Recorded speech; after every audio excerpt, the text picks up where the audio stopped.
فرماتے ہیں آقا کریم محمد الرسول اللہ صلی اللہ علیہ اور شرکاء کرام سب دنیا جانتی ہے، اور انسانی تاریخ خواہ وہ مسلم مورخین لکھیں یا غیر مسلم مورخین بھی لکھیں، سب نے اس چیز کا اقرار کیا ہے کہ جس طرح کا انقلاب اور جس طرح کی ریاست اور حکومت محمد الرسول اللہ صلی اللہ تعالی علیہ وسلم نے اور آپ کے خلفاء اور آپ کے اصحاب نے قائم کی، پوری انسانی تاریخ میں اس کی مثال نہیں ملتی۔ یہ سب مانتے ہیں کہ ایسا پرامن انقلاب، جامع انقلاب، ہمہ جہت تبدیلی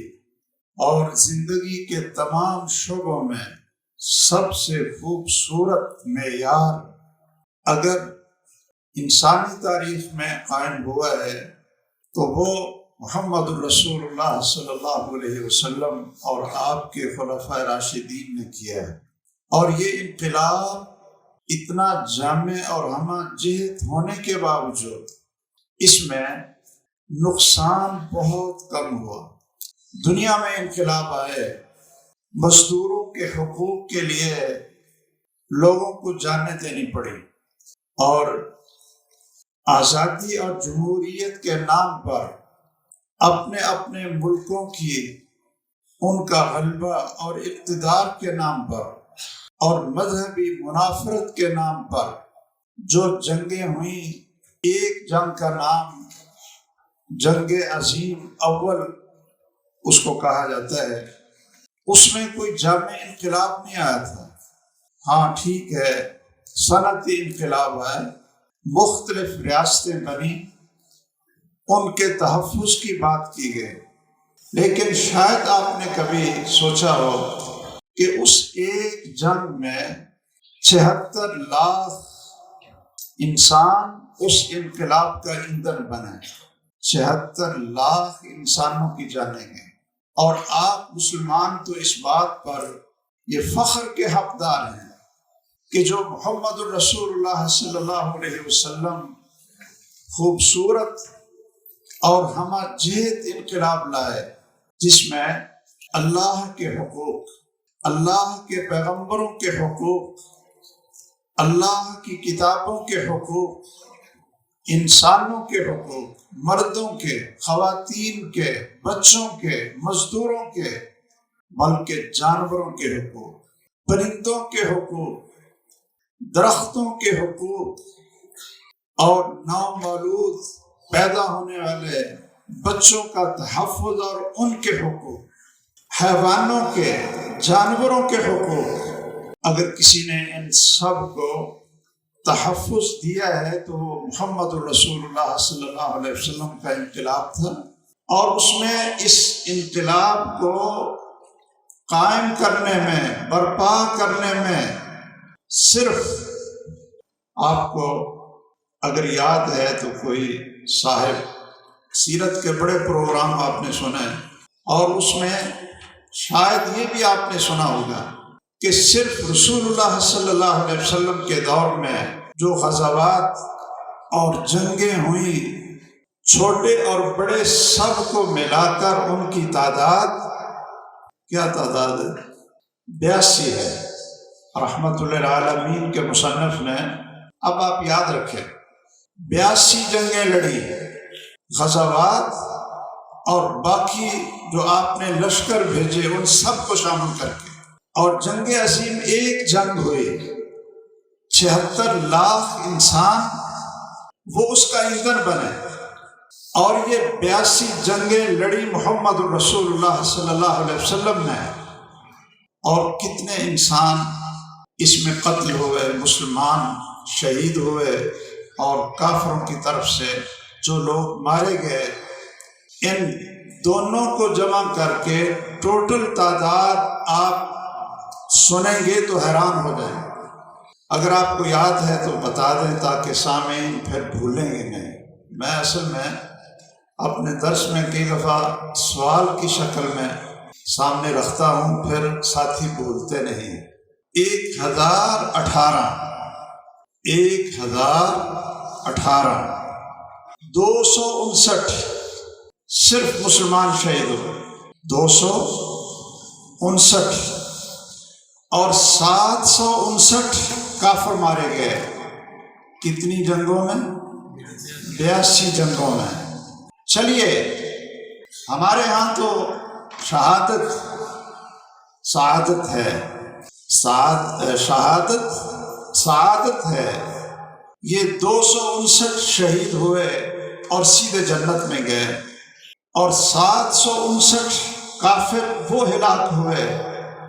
آپ یہ کہہ لیں کہ جی اتنی جانوں کو، دنیا کی زندگی کے لحاظ سے اتنی جانوں کو ضائع کر کے انقلاب کیسا برپا کیا تھا محمد رسول اللہ صلی اللہ علیہ وسلم نے۔ پوری دنیا کہتی ہے کہ اس جیسا خوبصورت، جامع اور امن، عدل، انصاف، محبت اور سلامتی جیسا انقلاب وہ انسانی تاریخ نے اپنی آنکھوں سے دیکھا نہیں تھا۔ یہ تو بہت تھوڑا سا نقصان۔ سیرت کے دنوں میں ربیع الاول جب رسول اللہ صلی اللہ علیہ وسلم کی ولادت اور وفات کا دن آتا ہے تو اخبارات کے ذریعے، میڈیا کے ذریعے بڑوں سے لے کر عوام تک پیغامات بھی نشر کیے جاتے ہیں۔ صدر کی طرف سے بھی ہوتے ہیں، وزیر اعظم کی طرف سے بھی ہوتے ہیں، دوسرے جو لوگ بڑے سمجھے جاتے ہیں ان کی طرف سے بھی ہوتے ہیں، اور سب کہتے کیا ہیں؟ سب یہ پیغام دیتے ہیں کہ وہ امن اور سلامتی، وہ عدل اور انصاف، اور وہ حسن اور وہ جامعیت جو محمد الرسول اللہ صلی اللہ علیہ وسلم نے قائم کی، محسن انسانیت بن کر، رحمت للعالمین بن کر جو انقلاب وہ لائے، تو یہ دنیا اور ہمارا ملک وہ بھی اس وقت اس کا محتاج ہے۔ میں پیغام مصطفیٰ علیہ السلام اجتماع کے نام سے یہ پوری دنیا کو اور اہل پاکستان کو خصوصاً اور حاضرین کو یہی پیغام دینا چاہتا ہوں۔ پیغام مصطفیٰ کہ اگر ہم یہ مانتے ہیں کہ آپ جیسی حکومت اور ریاست، صحابہ کرام جیسی ریاست، پرامن ریاست جس میں ایسا امن تھا اللہ اکبر، جس کی مثال نہیں ملتی، وہ قائم کرنا چاہتے ہیں آج بھی۔ یہ تڑپتی سسکتی دنیا اور تڑپتا سسکتا پاکستان، اس کو اس وقت سب سے زیادہ اگر کسی چیز کی ضرورت ہے تو وہ پیغام مصطفیٰ کی ضرورت، وہ اس چیز کی ضرورت ہے کہ ہمیں یہ دیکھنا چاہیے اس انقلاب کی بنیاد کیا تھی، اور یہ ریاست اور حکومت جو عمر بن خطاب کے دور میں، عمر بن عبدالعزیز کے دور میں، دوسرے خلفاء کے دور میں، امیر المومنین معاویہ رضی اللہ تعالیٰ عنہ کے 20 سالہ دور خلافت میں یہ جو پرامن اور انصاف اور عدل کی حکومتیں قائم ہوئیں، اس کی بنیاد کیا تھی؟ جب تک ہم اس بنیاد کو نہیں سمجھیں گے، اس بنیاد کی طرف نہیں لوٹیں گے، تو باتیں کرنے سے، نعرے لگانے سے، ہر سال سیرت کانفرنسنگ کروانے سے اور سیرت کے نام پر لوگوں کو امن اور سلامتی کا پیغام دینے سے کوئی چیز بدلتی نہیں ہے۔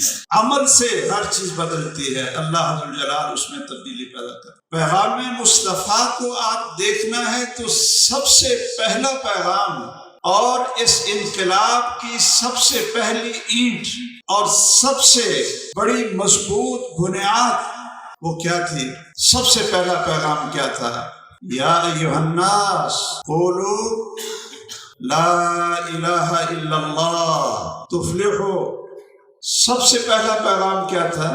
کہ لوگوں لا الہ الا اللہ کہو، جو خالق ہے، مالک ہے، رازق ہے، جو نعمتیں دینے والا ہے، اس کا حق ہے کہ اس کی عبادت کی جائے۔ یہ بات تسلیم کر لو، یہ سب سے پہلی اور سب سے مضبوط بنیاد تھی اس تمام خلافت راستہ کے نظام کی، اور جتنی مسلم حکومتیں اور ریاستیں آئیں، اور سب سے پہلے جو بنیادیں قائم کی محمد الرسول اللہ صلی اللہ علیہ وسلم نے، وہ سب سے پہلا پیغام کیا تھا؟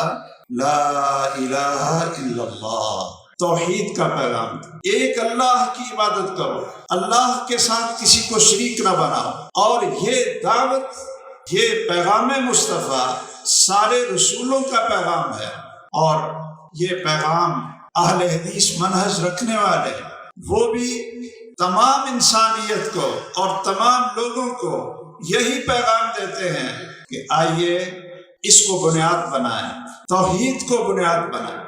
توحید کے بغیر اسلام کا کوئی تصور، عمل صالح کا کوئی وجود، اور دینی ریاست کے قیام کا کوئی تصور ممکن نہیں ہے۔ اگر آپ توحید کو نکال دیں تو پھر کچھ اچھائیاں تو ہو سکتی ہیں، لیکن اسلامی ریاست کی بنیاد نہیں ہو سکتی، ایمان کی بنیاد نہیں ہو سکتی۔ اور میں صرف اتنی بات عرض کروں تاکہ جو آگے دو باتیں ہیں وہ بھی عرض کر سکوں کہ افسوس کہ لا الہ الا اللہ کو جو ایک بڑا واضح پیغام تھا، مشرکین مکہ اچھی طرح سمجھتے تھے، اور انہوں نے جنگیں لڑی اس بنیاد پر کہ ہم نے زبان سے لا الہ الا اللہ نہیں کہنا۔ رسول اللہ صلی اللہ علیہ وسلم کو مکہ سے نکلنے پر مجبور کیا، انہوں نے اپنے بندے بھی مروائے، لیکن لا الہ الا اللہ نہیں کہا۔ افسوس کی بات ہے کہ لا الہ الا اللہ کی ہم تو تسبیح بھی پڑھ لیتے ہیں، اور پھر وہ شرک کرتے ہیں، وہ اللہ کی بغاوت کرتے ہیں، وہ اللہ ذو الجلال کی صفات میں، اس کے افعال میں، اس کے کاموں میں وہ شرک کرتے ہیں کہ مشرکین مکہ میں اس طرح کا شرک شاید کبھی سوچا بھی نہیں۔ بعض لوگوں نے توحید کا معنی یہ کیا، توحید کا معنی وحدت الوجود۔ توحید کا معنی کیا ہے؟ کہ ہر چیز ایک ہے، ہر چیز اللہ ہے، میں بھی اللہ ہوں، تو بھی اللہ ہے، حیوان بھی اللہ ہے، جانور بھی اللہ ہے، خامد بھی اللہ ہے، بیوی بھی اللہ ہے، خنزیر بھی اللہ ہے، ہر چیز اللہ ہے۔ یہ توحید ہے۔ اس سے بدترین کوئی اور توحید ہو سکتی ہے؟ اور یہ صوفیہ کی توحید ہے۔ اور دوسرے لوگ، انہوں نے توحید کا معنی یہ کیا کہ توحید کا معنی یہ ہے کہ اللہ کی کوئی صفت نہیں، نہ وہ سنتا ہے، نہ اس کی صفت رحمت ہے، اس کی کوئی صفت نہیں۔ آپ مجھے یہ بتائیے کہ جس کی کوئی صفت نہ ہو وہ چیز موجود ہوتی یا عدم ہے؟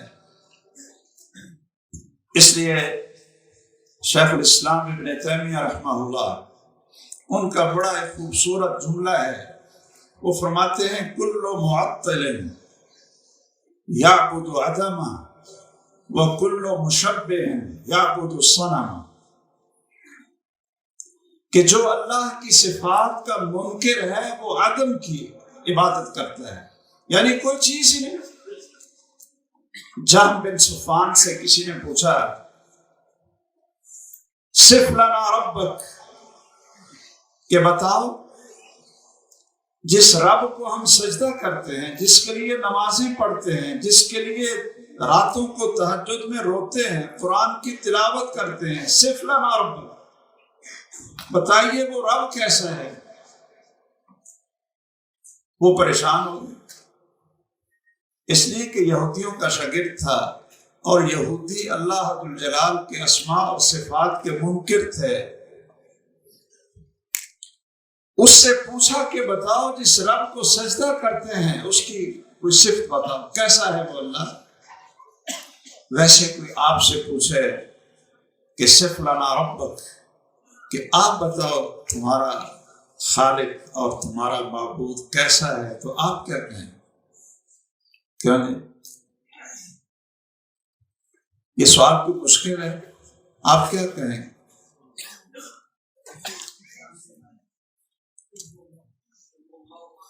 او بھائی آیت الکرسی پڑھ لو، کیا کہتے ہیں؟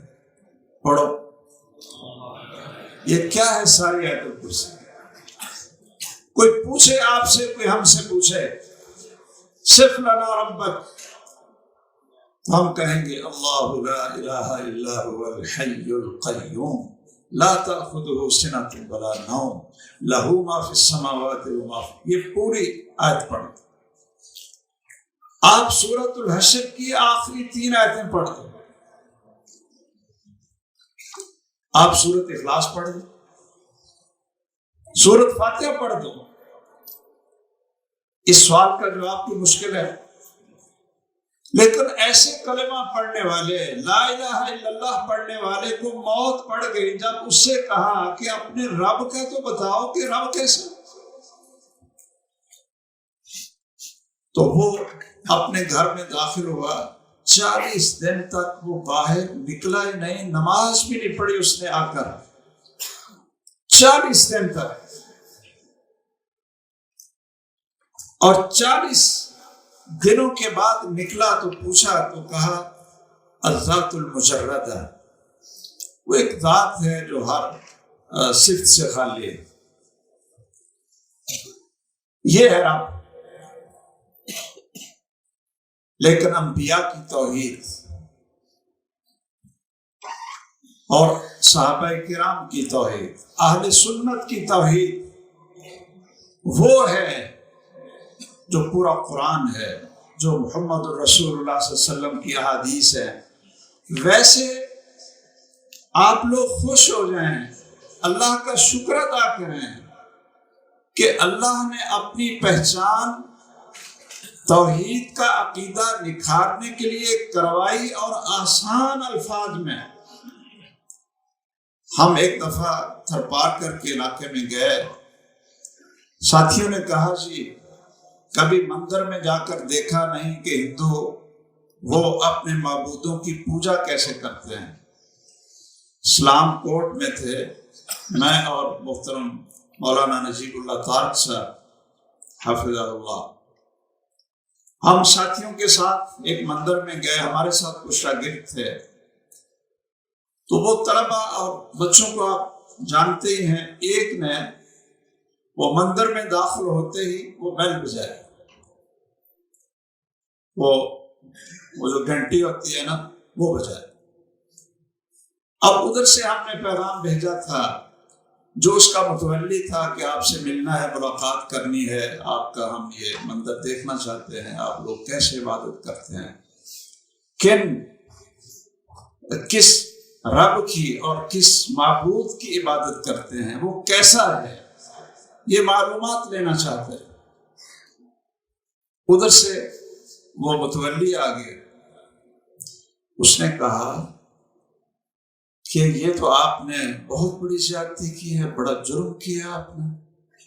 ہم نے کہا کیا؟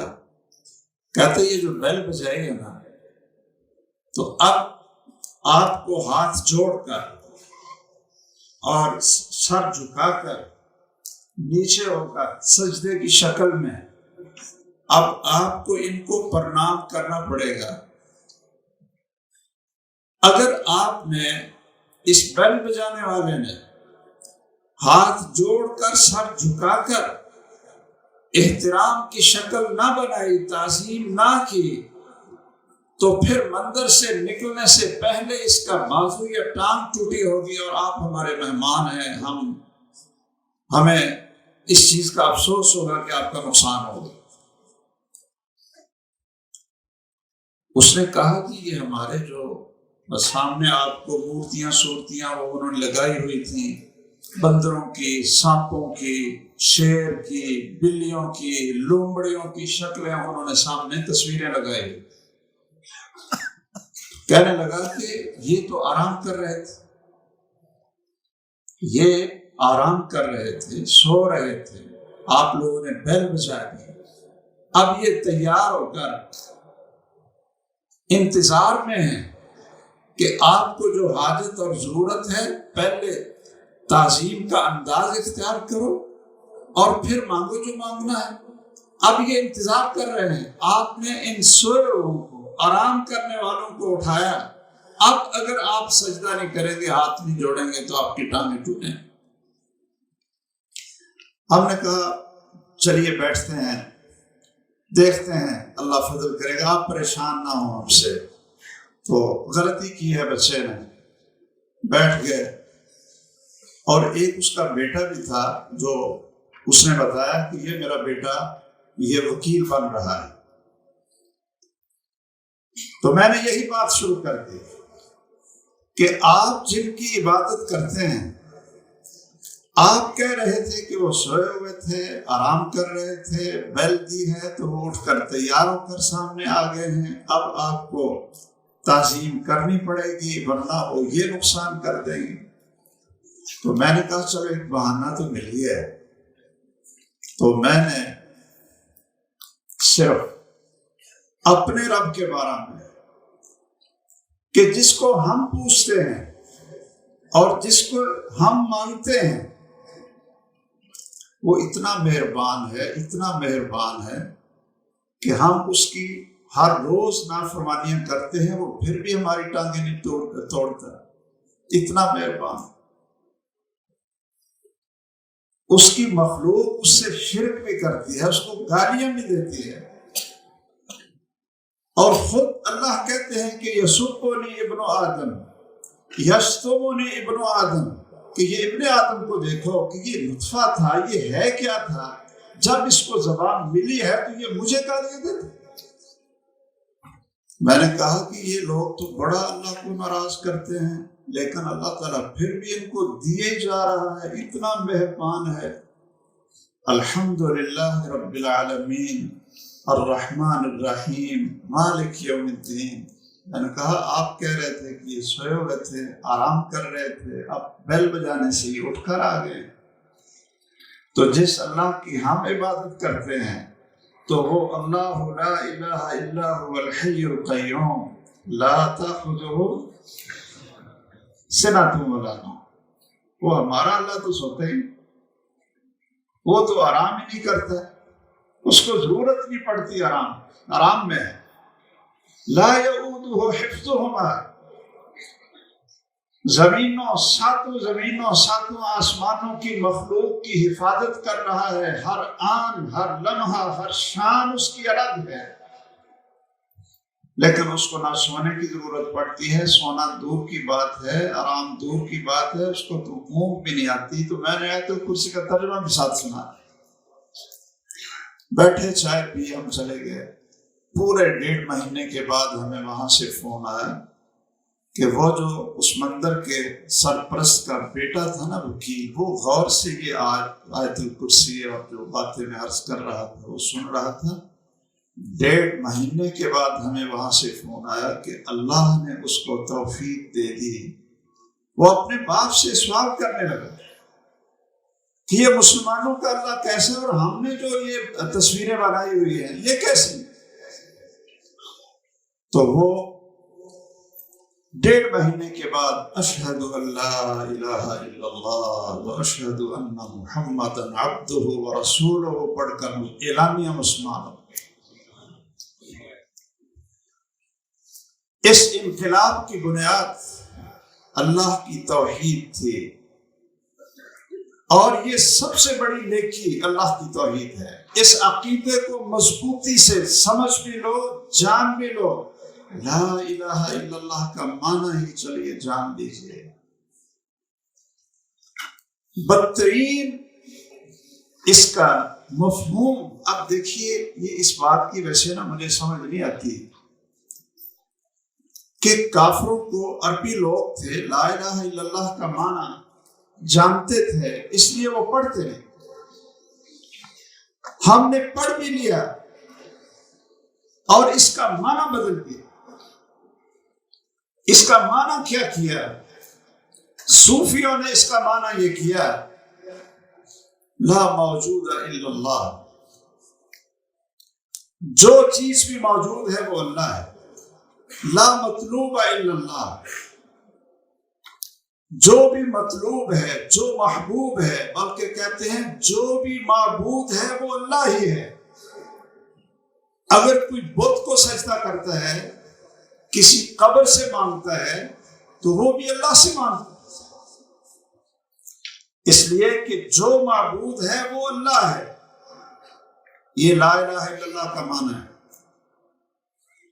یہ ایسے کلمہ پڑھنے والوں کو شیطانی وحی کہاں سے آ گئی کہ جو کلمہ اخلاص توحید کی بنیاد تھا اور کفر اور اسلام کی حد تفریق تھی، باطل اور حق کا نقطہ امتیاز تھا، اور جس سے مسلم اور کافر الگ الگ ہوتے تھے، اس کلمے کو بھی ایسا اس کا معنی بگاڑا کہ لا الہ الا اللہ کی تسبیح نکالو اور یہ ذہن میں رکھو کہ لا الہ الا اللہ کا معنی ہے کہ جس سے کی بھی عبادت ہوتی ہے، جس کو بھی سجدہ ہوتا ہے، جس قبر کو ہوتا ہے، جس مردہ کو ہوتا ہے، جس زندہ کو ہوتا ہے، وہ بھی اللہ ہے. اس لیے میں آپ کو لا الہ الا اللہ کا صحیح معنی بتا دیتا ہوں. اس کا معنی ہے لا معبود، کیا ہے؟